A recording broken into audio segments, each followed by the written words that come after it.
Good morning, everyone. A very warm welcome to today's webinar on careers and engagement with the United Nations.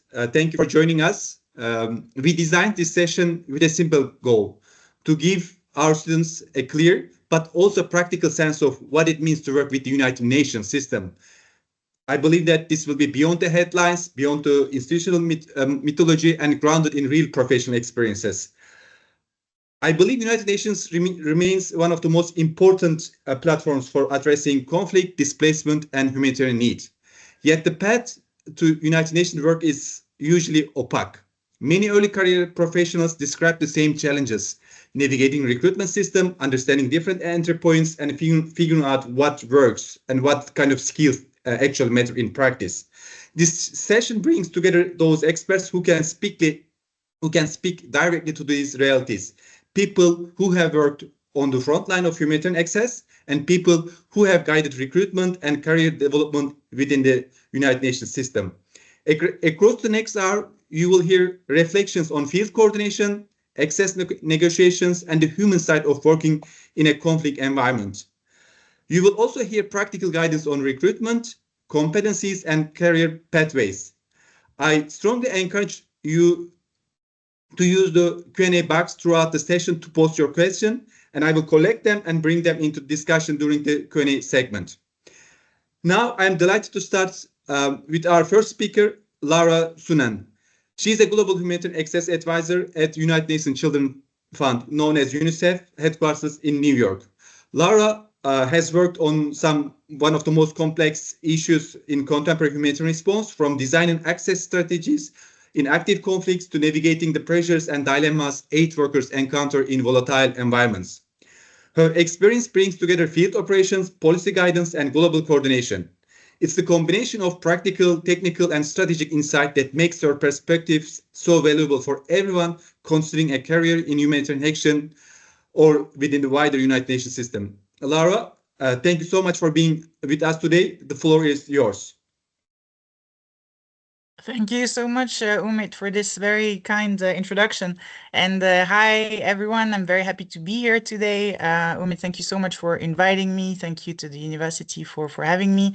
I am very happy to talk about my work because I am quite passionate about what I do as well. So that's I hope that this will kind of inspire you as well. As Ümit said, I just want to confirm that you can see my screen and my PowerPoint. Yeah, perfect. Great, thank you. So as Ümit mentioned, I am currently a Global Access Advisor at UNICEF HQ. I'm based in New York. It's been now almost 3 years that I'm in that role. And it is a role that really focuses on humanitarian access, principled humanitarian action, but also, IHL, sanctions, and related kind of thematics and topics. I'm part of a team in HQ that is the policy team under the emergency operations, and that is really looking at how can UNICEF do better in terms of engagement with military actors, but also member state and host governments in all of our different operations across the world. As you know, there is a big multiplication of conflicts these past few years. The world is kind of evolving extremely fast. There is, of course, a whole environment that is quite also anti-UN at the moment. We have a lot of funding cuts, and I will also address that a bit later in my talk. That is also leading us to have to make difficult decisions in terms of prioritization of what programs we want to do, where and where we actually want to concentrate the humanitarian assistance. So those humanitarian access negotiations are extremely key in a world where you have not only a multiplication of conflicts, but of course a multiplication of different interlocutors, military actors, again, different militias, but also where talking to host governments and member states is also becoming increasingly difficult, and that's really across the globe. I think the there is an existential question whether the UN should exist or not. I think a lot of countries right now have decided that, you know, the UN maybe is not as relevant as it used to be, that IHL should not be actually respected as it should be, etc. So I just wanted to offer these kind of like insights at the beginning of my talk, because I think we are really at a turning point right now in terms of working for the UN, but also working on all of these issues around principled humanitarian action and humanitarian access.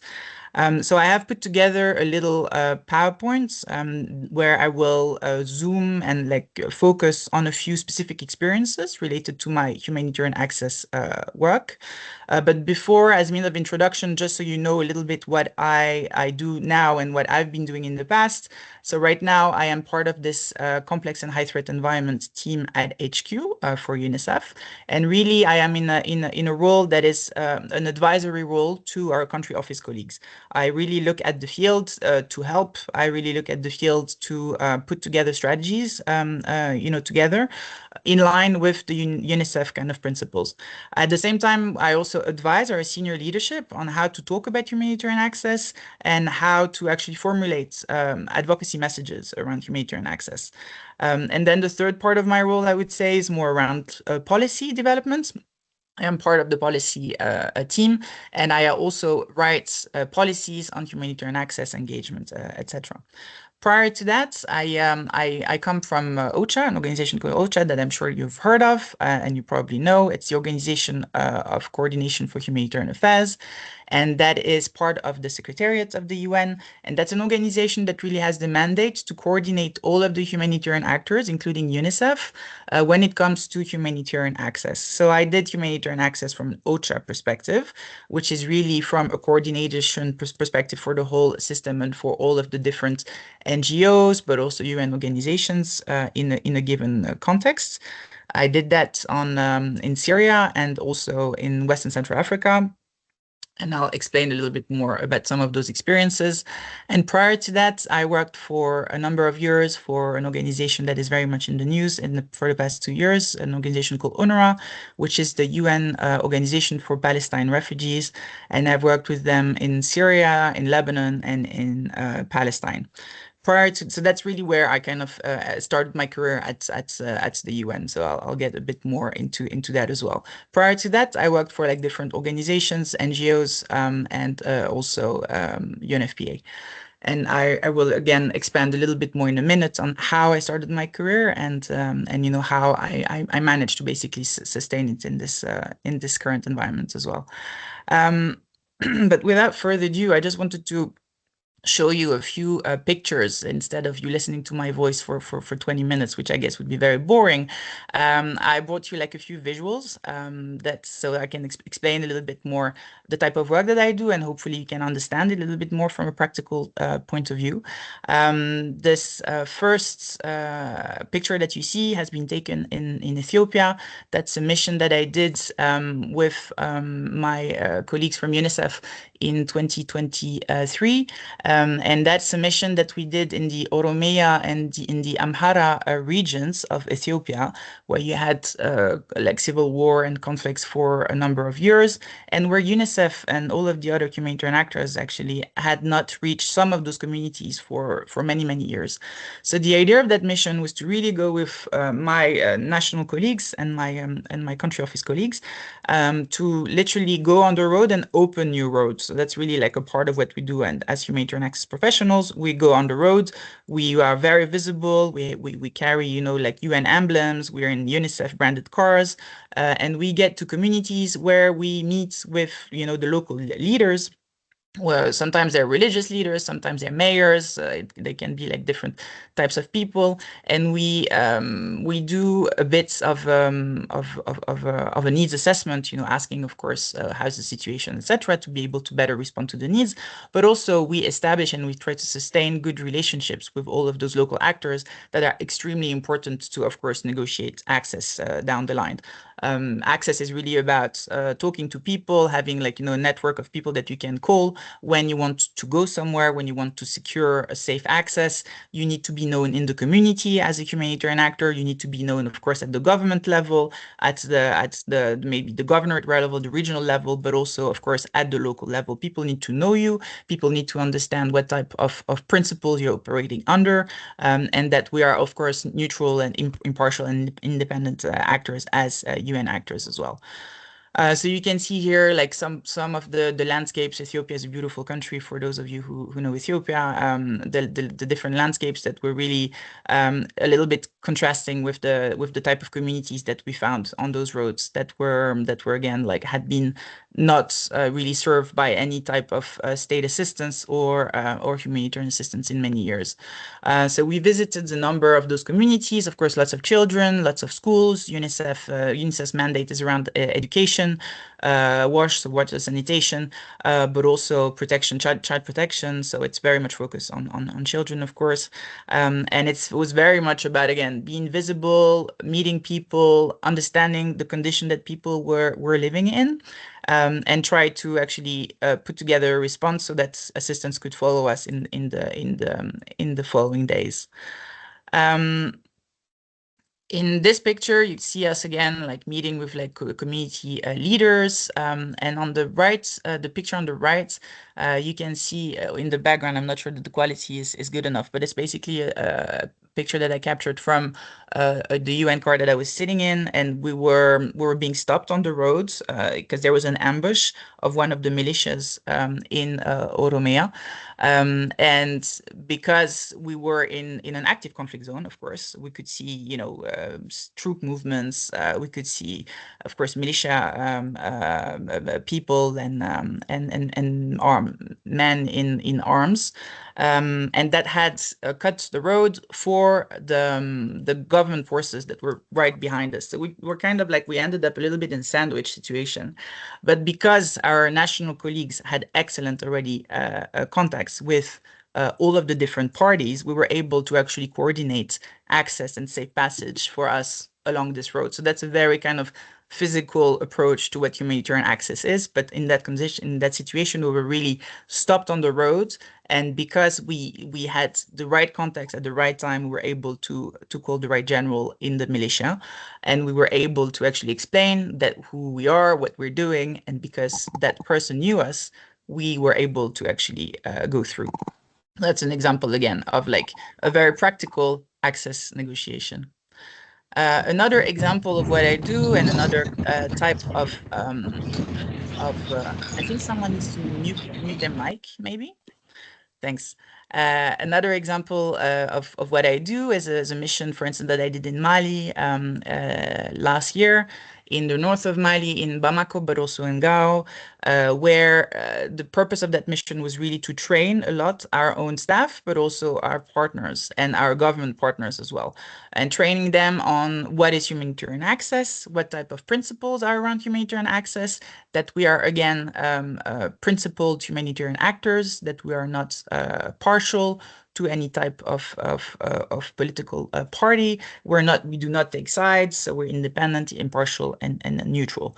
And these are really the principles that drive all of our responses. So you can see on those pictures, you can see me training some of our country office colleagues on the left. That's an interesting exercise that is called cross the line. So we have you have an imaginary line on the floor, and I basically give little case studies of what UNICEF could ended up in, a type of a little situation, and you need to decide if you want to cross the line, so do it or not do it. And there is no right or wrong answer, but it's really to practice what we call humanitarian principles and how they actually apply on a day-to-day basis. Because it might sound very obvious, what humanitarian principles are and what the principled humanitarian access is, but when you are in the field and you're facing the situation and you're facing your interlocutor, it's of course slightly more complicated.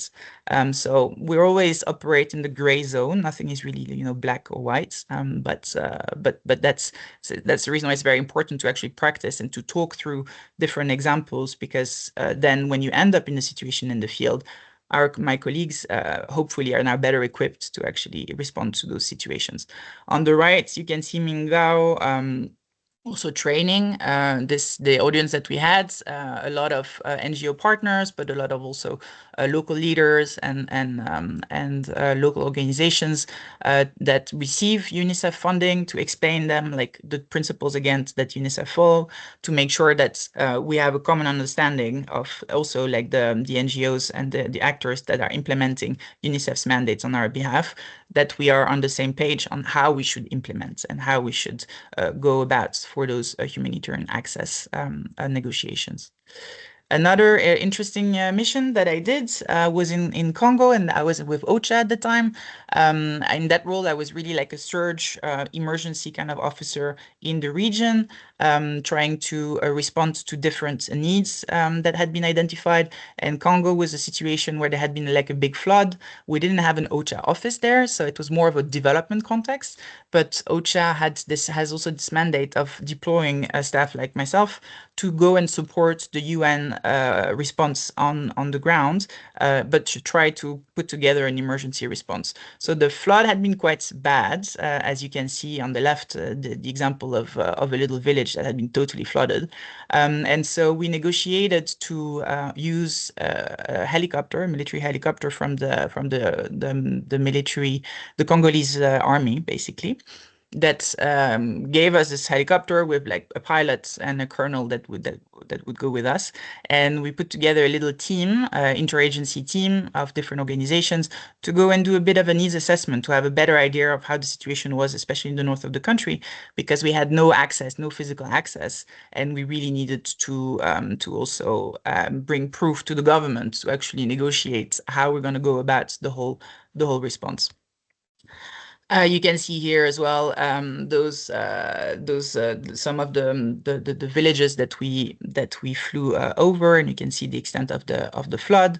Some of the kids that we met, my colleagues also like working from the helicopter, like literally collecting data of what he was seeing. That's an information management officer, so also very important in terms of data collection. And then maybe one last example of my time in Syria when I was working for UNRWA at the time. That was in 2017 when a besieged area around Damascus called Daraa had just been opened to us because of a political process that was happening and the governments that retook this area. And following that political shift, we had access that we hadn't sustained in like almost 10 years. And so it was very important for us to be there, to be visible, to bring, to organize immediately some distributions of items, of mattresses, of food, etc. And so you can see here the convoy and the school where we were setting base, and the registration process here on the left, and then on the right, the kind of assistance packages that we were providing to people. So that's also another example of what you can do when you talk about humanitarian access. It's to really also sustain access to areas that hadn't been accessed in a long time. But of course, that's where you also have to make the link with the response and the actual what are we going to do for the people there? How are we going to put together a response plan? What are their needs, and what should we respond with? In that case, the people that we found were in extremely dire situation because they had been besieged for so many years. They needed everything, so they really needed, mattresses and blankets and different types of kitchen items and health hygiene items, but also access to shelter and showers and toilets, etc., etc. So that was the beginning of a much bigger response, but that's what we were doing a lot also in Syria. And so these are examples of different missions that I did in my career around humanitarian access. But maybe before I finish, because I believe I only have a few minutes left, a little word about how I started my career with the UN. I got sponsored by Luxembourg, which is my country of origin, as a JPO, which is a junior a professional officer. That's probably something that you have heard of. And that is a great program because, of course, you you are sponsored by your country, and so you're a free resource for like 2 to 3 years, depending on the country. And I was deployed to UNRWA in the West Bank for that first assignment back in 2012. And before that, I had started with different NGOs in the Middle East as well. I picked Arabic at university, so I could also speak some Arabic, and of course I hope that my Arabic improved down the line.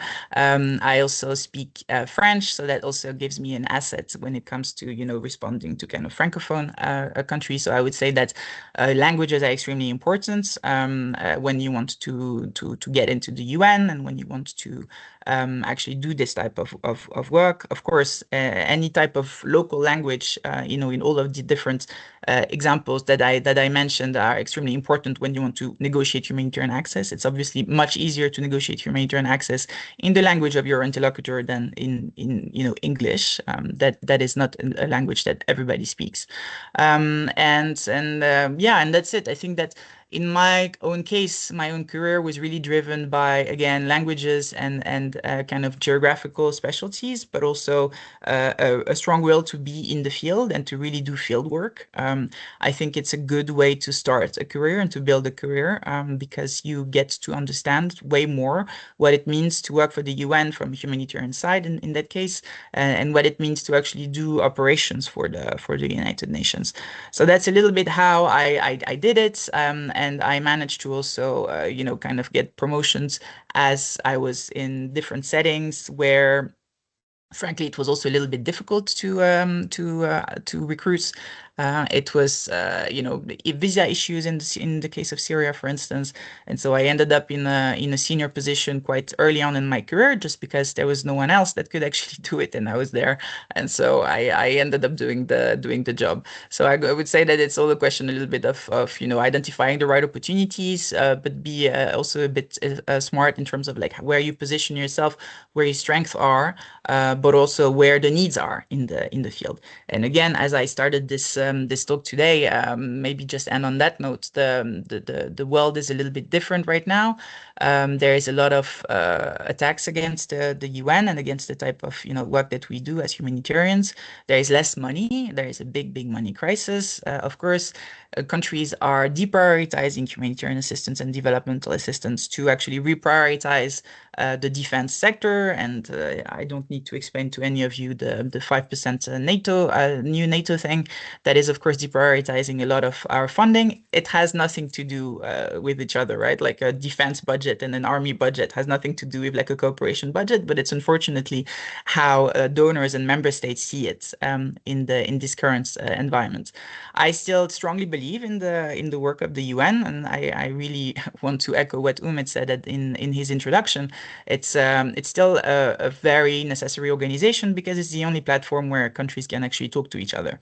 It's very imperfect. It needs a lot of reforms. There are many things that should be changed, many things that should be improved, many things that should be rendered more efficient. But right now, it is the only platform, again, that we have to do this type of work. So I still strongly believe in it. It's becoming more and more difficult to work in this environment.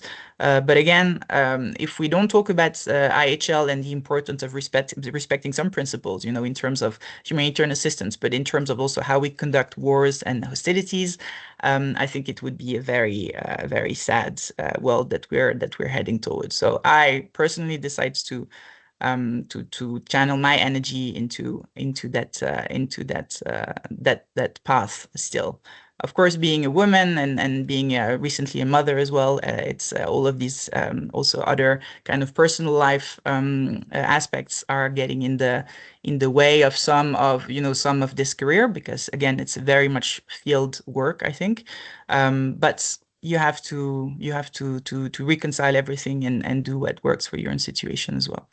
I'm going to stop here because I don't want to take too much time, but I'm very happy to answer any questions and connect even at a later stage. Thank you so much.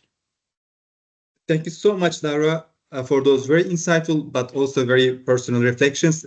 That was incredibly valuable. Now we will move to our next speaker. I'm very pleased to introduce İpek Özel. She's a human resource administrator at UNDP country office in Turkey. İpek will walk us through recruitment pathways, selection processes, and what candidates should be aware of when considering a career with UNDP and broader UN system.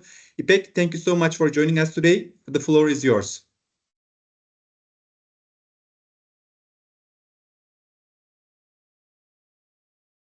Okay, let me reflect my presentation. Thank you for giving the floor to me. So my presentation coming. So it won't be as much excited as Laura's presentation. So I'm coming from development part of the UN system, and I'm working as HR administrator. So I'll try to go through with the pathways into UN system and how what does it mean working in a country office and challenges and some lessons learned and some humble advices for our students. So I'm first of all, thank you for my former colleague Ümit for inviting me, and I'm very delighted to be here with you today. I'd like to give a very brief information about my background. I have graduated from International Relations Department and worked in private sector over 15 years as an administrator, HR and office manager, mix of everything. So I was working in a gold mining Canadian company before I joined UN. Then I decided to have a human resources management master's degree so that I could focus on HR side of the work. And I have started in UN 8 years ago. We have also worked, actually no, after I joined after Ümit to World Food Program as well. So I'm also familiar with the humanitarian part of the work as well. So now I'm basically very passionate about building resilient, inclusive teams and empowering people to reach their full potential. So that's why this is another reason that I'm very excited to be here to share my insights and experience about human resources part of UN work. And as I said today, I'd like to share some practical insights about pathways into UN system and a glimpse of my own work in country office and the challenges that Laura also mentioned, the budget cuts and some new challenges that we are encountering them globally, let's say. And of course, some advices for all of you. So one of the entry points can be considered as UNV. We are closely working with UNVs, UN volunteers. And so this is the first question I always receive. So how do I get my food in the door at the UN? Because the first entrance is really challenging and it needs some patience. Laura's example is one of the great examples. As she told us, she started as a JPO. This is one of the pathways to get into the UN system. So UNV is a quite flexible and one of the most accessible entry points. And UNV offers opportunities for all people aged between 18 to 80, and including persons with disabilities, and contribute their skills and passion to UN projects worldwide. So you can volunteer in person or even online. You can work for another country office and different project-based positions at the same time. So it's a really fantastic way to gain experience and make a difference wherever you are, or you might still continue your education. So it's really flexible, as I said. And the UN assignments are really fast-tracked, and sometimes you can be deployed within just a couple of weeks after your application. and they can be short term for months, for sometimes for weeks, and project based, or as I said, remote. You can also work as an UNV remotely from wherever you are. For example, in Turkey alone, there are over 10,000 candidates in UNV talent pool right now. And the program is always looking for motivated individuals to join. As UNDP and as all other UN agencies, we are pulling the relevant candidates, the relevant expertise from this pool, and this is a very common use for all HR departments among the UN agencies in Turkey. And so I would suggest you to keep an eye on the UNE and UNDP websites, and you need to tailor your CV to highlight your language skills and cross-cultural experiences. And I will give my email address at the end of this presentation. You can also reach out to me directly for the details. So beyond UNV, there are internships and junior professional officer programs. So each pathway has its own requirements, of course, but what they all share is the commitment to UNV's values of inclusion, diversity, and global cooperation. So you must make yourself familiarized with those jargons, technical terms of UN. So let's go into internship in UN system. UNDP specific internship, the eligibility criteria may be a little bit different than other UN agencies. So you need to check the eligibility criteria of each UN agency separately. The ones, the criteria I will be mentioning about is under UNDP. So this is the most popular entry point. And internships are, for me, a fantastic way to gain hands-on experience and learn about development issues and see what it's like to work in a global organization. And the eligibility criteria, as you can see on the screen, and it's open to students and recent graduates from diverse academic backgrounds. So to be eligible, you must meet one of the following criteria at your time of your application. So if you are currently enrolled in a postgraduate degree program, such as master or higher, you can apply. If you are in the final academic year of your first university degree, so if you are having a second university degree, you are not eligible. So every word really means something here. So I don't want you to get upset or disappointed about your applications. So it should be a bachelor's degree or equivalent. So if you are recently graduated with a university degree, either bachelor's or master's, and if selected, you must start your internship within 1 year of graduation. Again, so you really need to, if you would like to have an internship especially with UNDP, you really need to be careful with the timing as well. And there are some different restrictions for you to keep in mind while you are applying.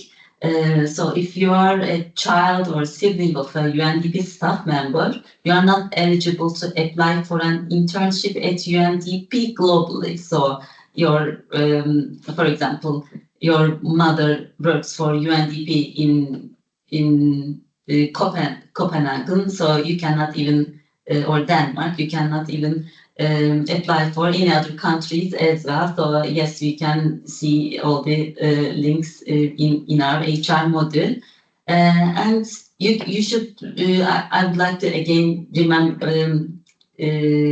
So you should remember that you need to tailor your CV to UN standards and emphasize adaptability and cultural awareness. And the UN languages are different. We have 6 UN languages, so those are Arabic, Spanish, Chinese, Russian, English, French. Did I forget them? Yes, the six of them.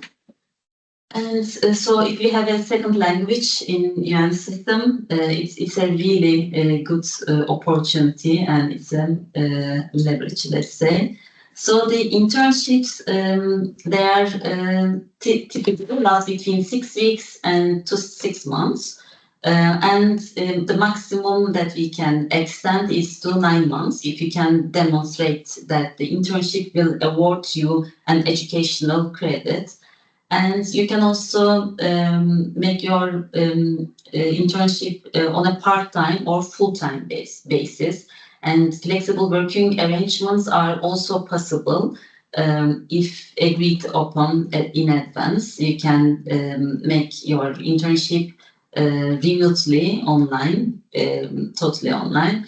After long fights with our headquarters, finally interns receive a very little stipend, at least to have cover basic daily some expenses. It's not much really. It's not the level we have asked for from our headquarters, but it's still better than nothing, let's say.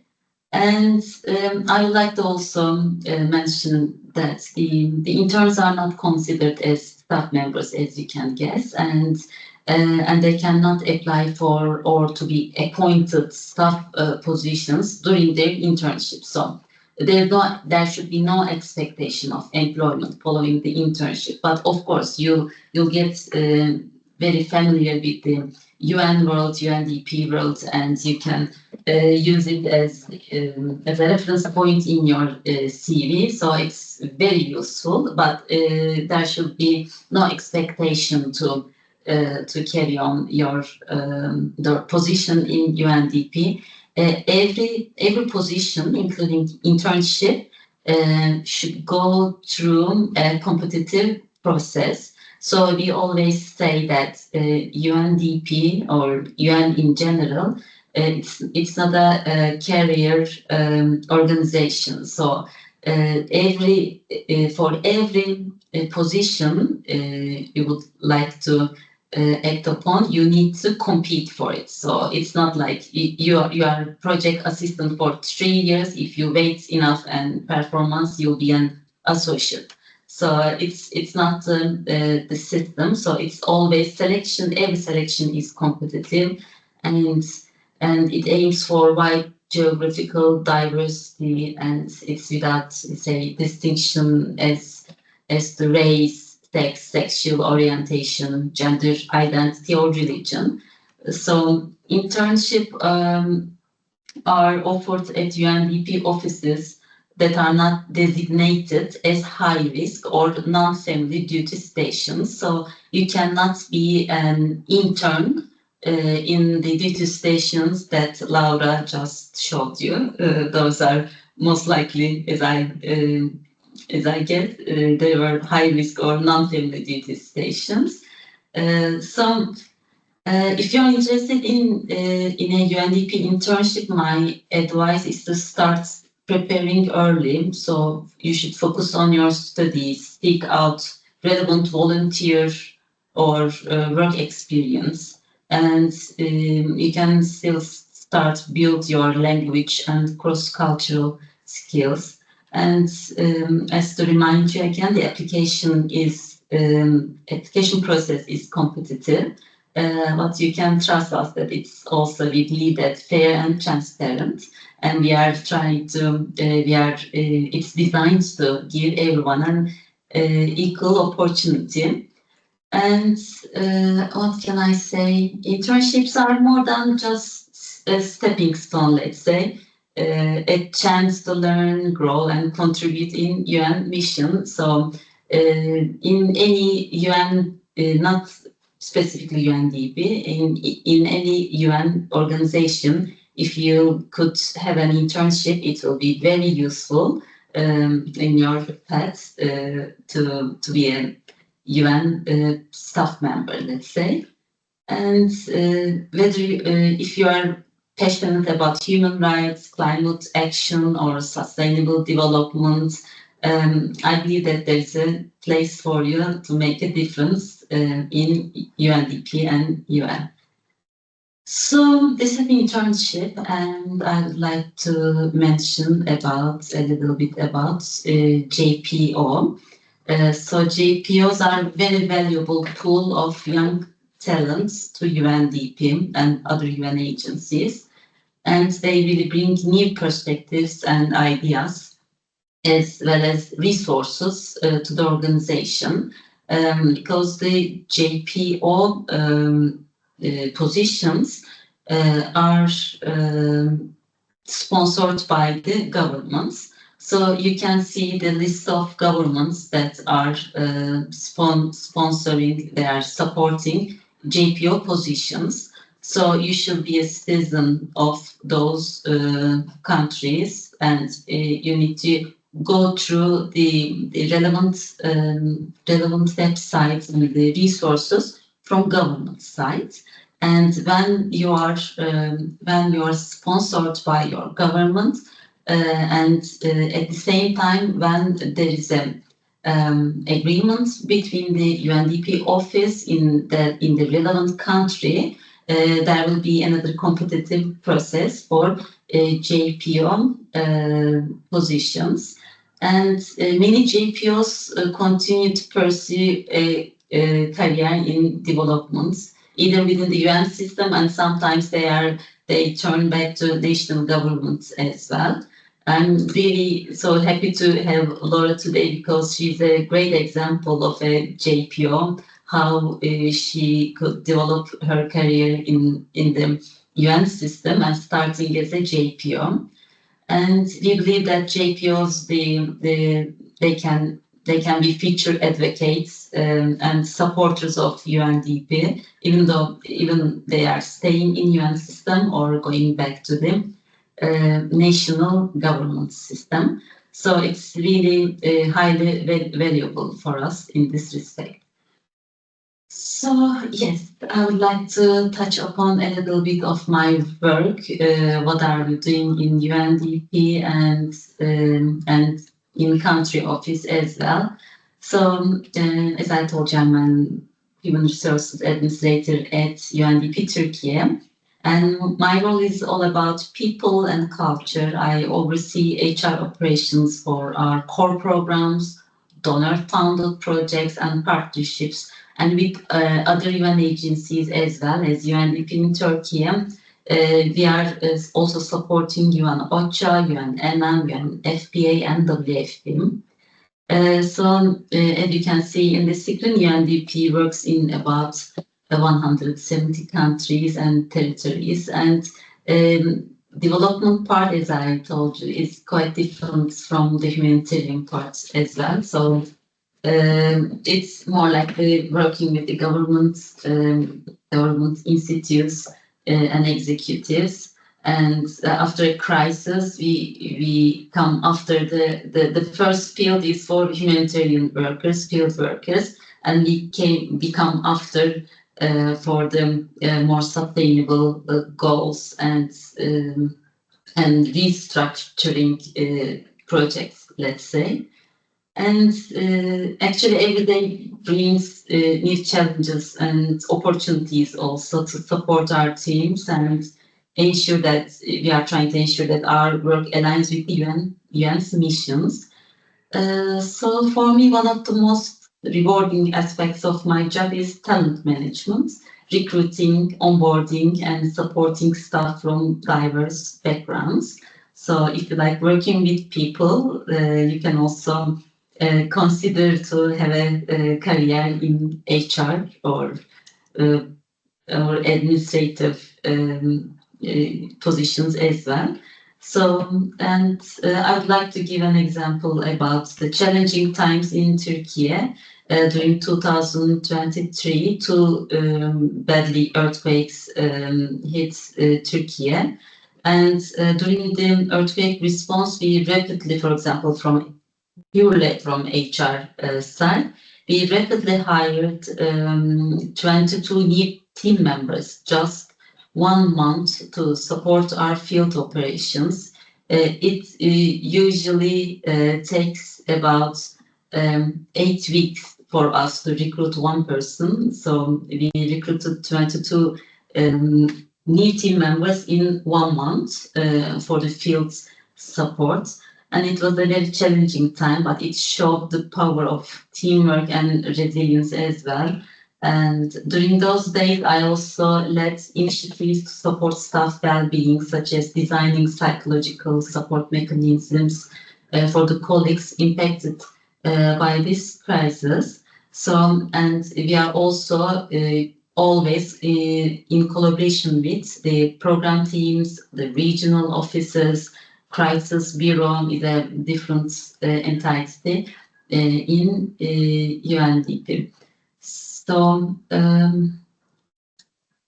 sorry, am I going backwards? Pardon. Yes. So the challenges and the lessons.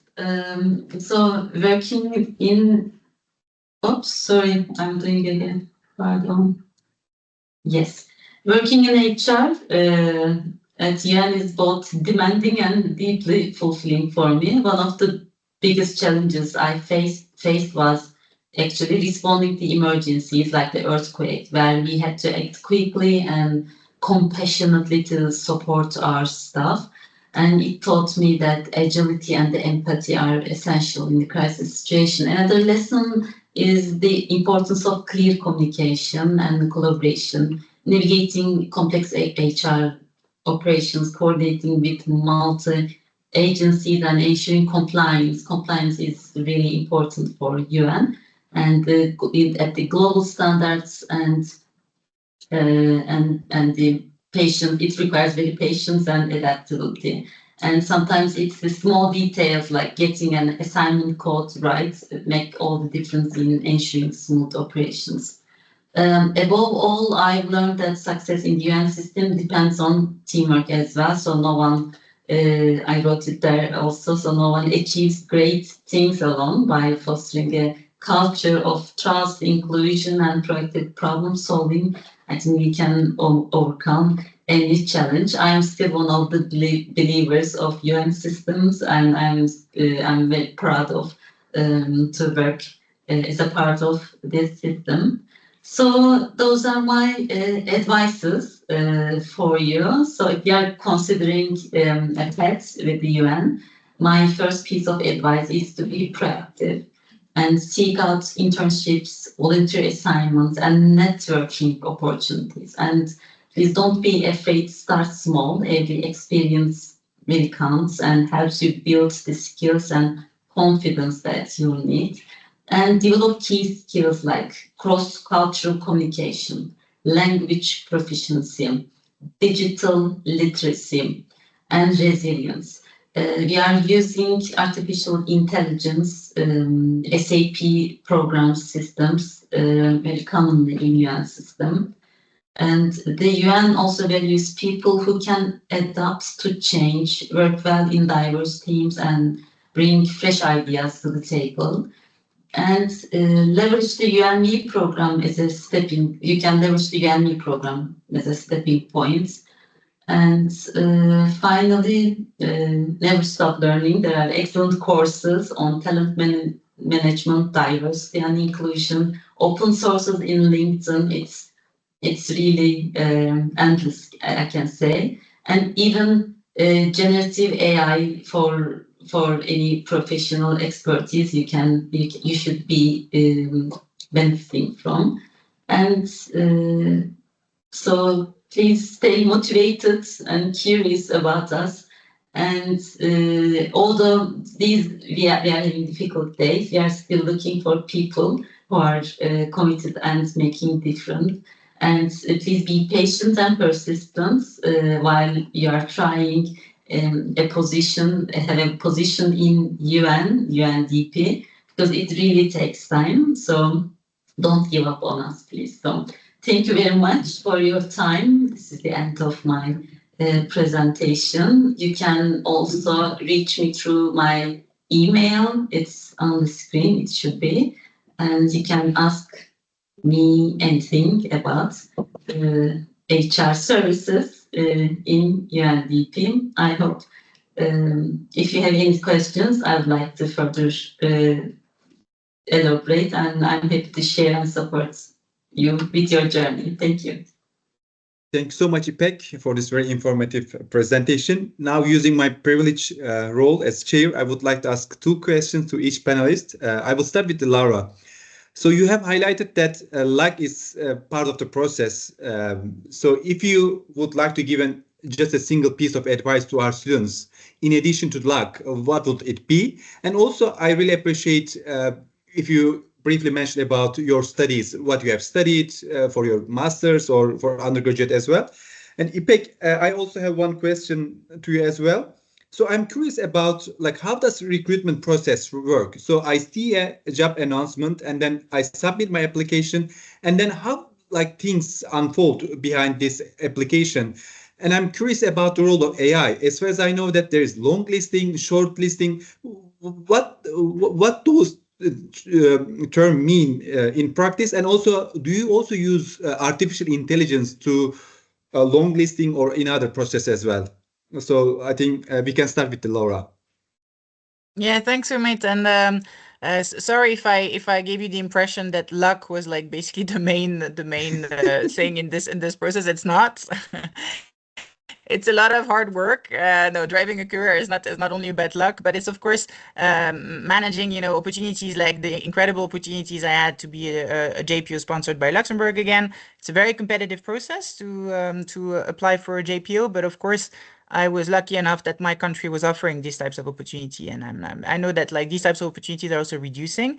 But having said that, I just wanted to echo also what İpek was saying about the importance of internships. I myself was interning for UNFPA in Egypt in 2008. That doesn't make me much younger. And yeah, so I think that I started very, very early on in terms of an education. I studied law, international law, and then I also studied a degree in Arabic in parallel. And I then pursued my academic credentials with joining SOAS at the University of London, where I studied a master's similar to what the students today are studying. I did conflict and development at SOAS, and so I think that the alignment of all of your kind of education, but also then capitalize on those and kind of multiply the languages that you speak. Start immediately internships if you have the opportunity to do so. I continued my Arabic in Egypt, and it's the reason why I was in Egypt. And basically, I went to the UNFPA office because I knew someone there, and I went to ask for an internship. And I did an unpaid internship for 3 months. I then got a small kind of local contract, and I was trying just to help what I could in the office. And that meant also that after a year, I had to learn a line on my CV of interning and being a staff for the UNFPA Egypt office quite early on in my career. I was like 21 or 22. So I think that's also very important to kind of try to diversify the chances that you can have. And again, a lot of hard work and reaching out to people. I think LinkedIn is an amazing tool these days that we can all use to actually pursue our careers. If any of you want also to connect with me on LinkedIn, please feel free to do so. I'm very happy to also provide some tailored advices in terms of different opportunities. But yeah, I think the students that you have are already doing an amazing pursuing an amazing education, and it's just also probably be a bit realistic with what you can expect in this very hard world. It's not the same situation as it used to be 15 years ago. I think opportunities are less, but it's still possible. And it's still possible if we really want to do humanitarian work, if you really want to do access work. There's a lot of conflicts, as I said at the beginning of my talk today. And so it means that there's also quite a lot of jobs, in places that are difficult. You know, I'm talking about, of course, Gaza, I'm talking about Sudan, I'm talking about like all of the major crises that still have quite a lot of funding. And it's an excellent way of starting a humanitarian career if you're ready to actually go in those type of context to actually learn, but to also give some of your energy. And that's the essence of the work, and that's the reason why we do it. It's also really also for the people, and there is enough suffering in the world right now for us to be able to work for a lifetime. So yeah, thank you, Ümit. Back to you. Thanks a lot, Lara. İpek, the floor is yours.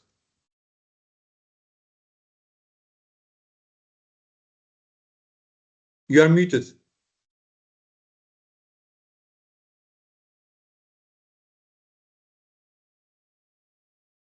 It doesn't work. Okay, so I'm here. So the question is why you are applying a position in UN, and I'll talk about UNDP, of course. What should you do? You should really read the terms of reference and the eligibility criteria first. And there are some questions that you need to respond while you are filling out your application. So the yes or no questions are the part of artificial intelligence, actually. So if you are depending on your responses, the AI brings the eligible candidates to HR module screen.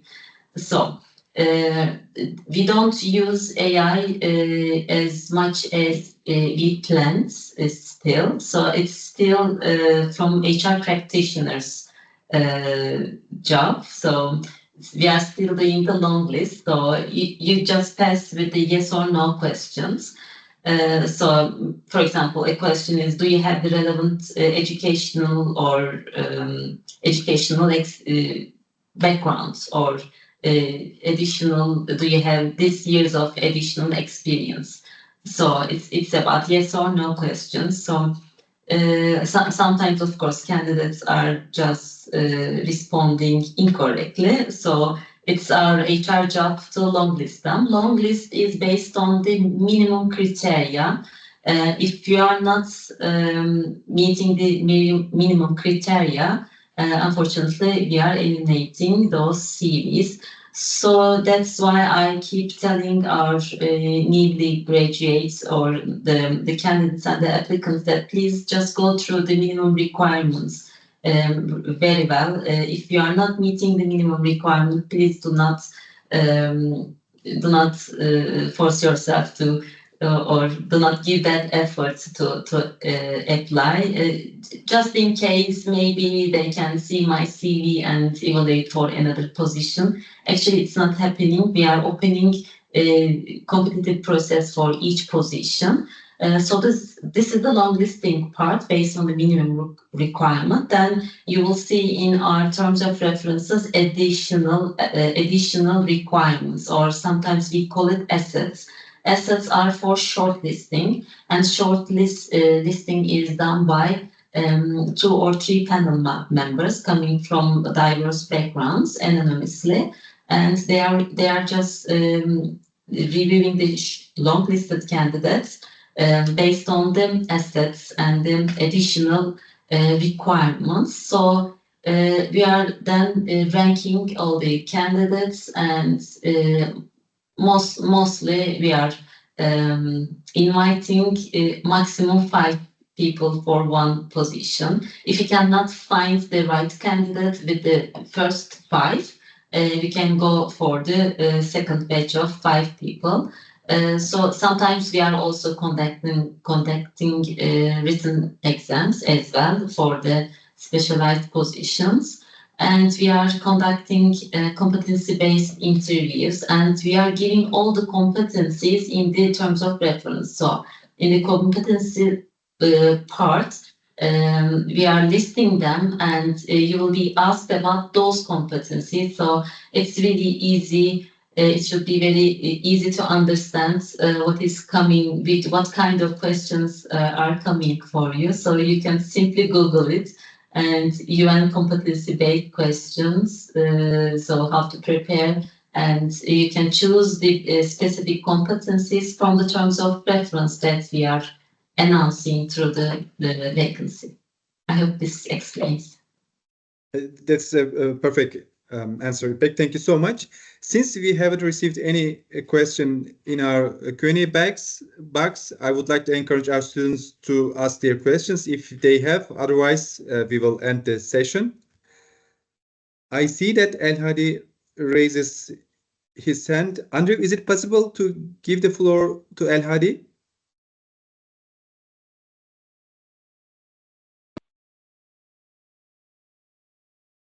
Hello guys, good afternoon. Go ahead, El Hadi. Thank you so much for this presentation, İpek and Laura.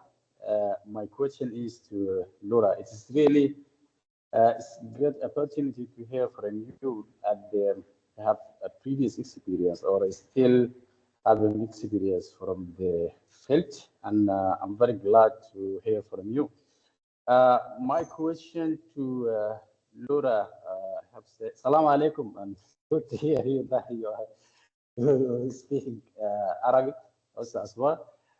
My question to you, you said that you've been in the mission in the Congo, and one of the facilities, you said that during the emergency, you jumped to use one of the government chopper, and at the same time you speak about the humanitarian principles, and that's it is difficult choice. I'm believing if I'm correct or if I'm right, and that's point.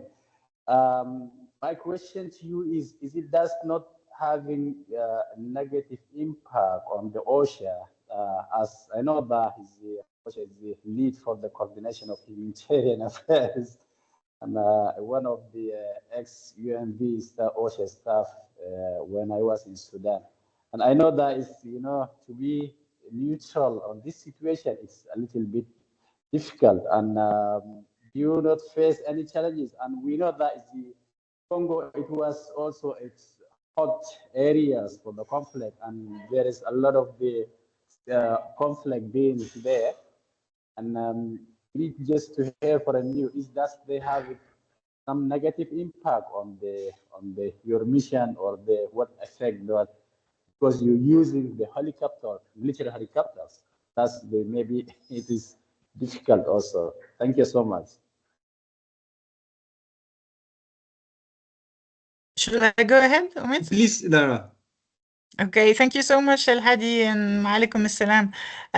No, it's an excellent question that you're raising. I should have also clarified that I was talking about the Congo Brazzaville, which is like, the Republic of the Congo, basically, not the Democratic Republic of the Congo, which are two different countries. So that's first.